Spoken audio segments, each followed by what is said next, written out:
gelek spas şter.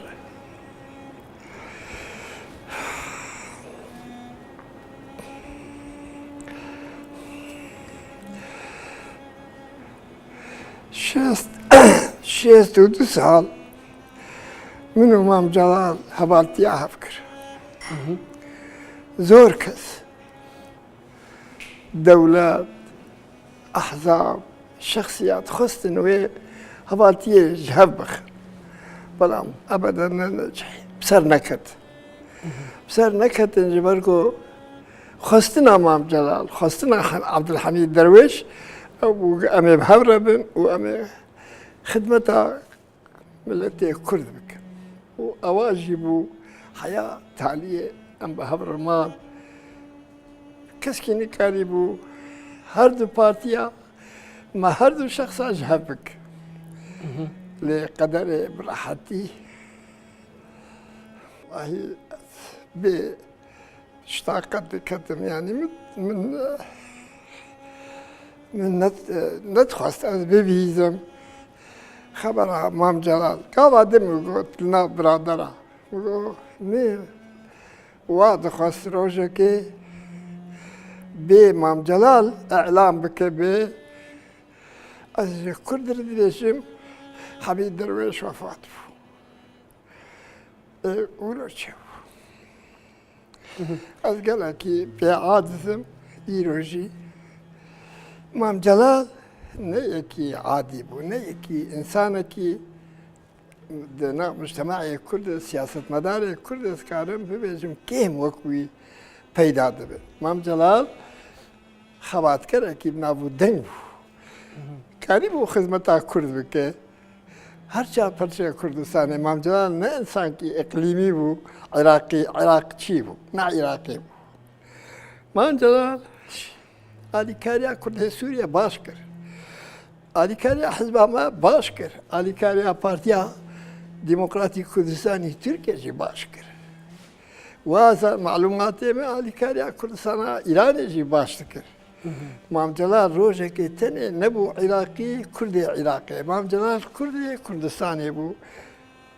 Her çarpıcı Kurdistanê li cem Mam Celal wek hebû.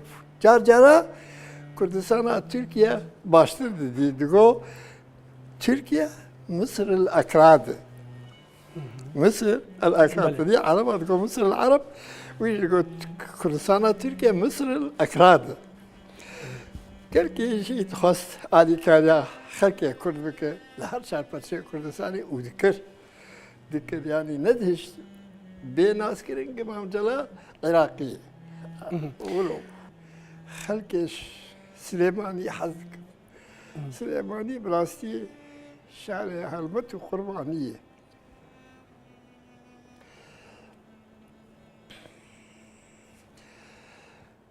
Belam wallahî bê Celal Silêmanî gelekî biçûk dibe çavê min. Nizanim ez wilo îro êvarê ihsasê te çi ne mamosta? Silêmanî gelekî mezin bû bi hebûna Mam Celal. Bi hebûna Mam Celal Silêmanî gelekî mezin dibû. Îro Mam Celal tuneyê ve xisarek mezin bû Silêmaniyê re ji xelkê Silêmaniyê re ji xelkê Kurdistana Iraq. Çi cara Mam Celal dîtiye rokya çûm Bokan. Bihîst gazetê Cemûyî. Xaniyê xwe hiştî bû 200 metr derfê xanî hatibû li wê çolê daniştî bû ka Hamîd nehat. Hamîd nehat. Got çend cara telîfon kirî ka binerin çima Hamîd nehat. Gelkî ez wî bi hev girêdayî bû. 6 sal emir ما بهبرة جامعة جير بهبرة تخوند كلية الحقوق من بهبرة جيمة تخوند وما سياسة بهبرة كده سياسة مدار بهبرة بود دورة كي باش Mam Celal ليست دا مزراندنا بارتيا مده ماجي دورة كي باش ليست دا مزراندنا يكيتي نشماني كردستاني عراق ده جبوا فيها علاقات ما علاقات بيوندية ما قالك زور بقوة قالك بهباتيك روجين تعال هون خورتي أنا نزانن ما روژین گلک تعال به هفر درواز کرن روژین گلک نخوش و به هفر درواز کرن و ما پشتا هفدو برنده قمولو من حیا ایرو قدر امام جلال بر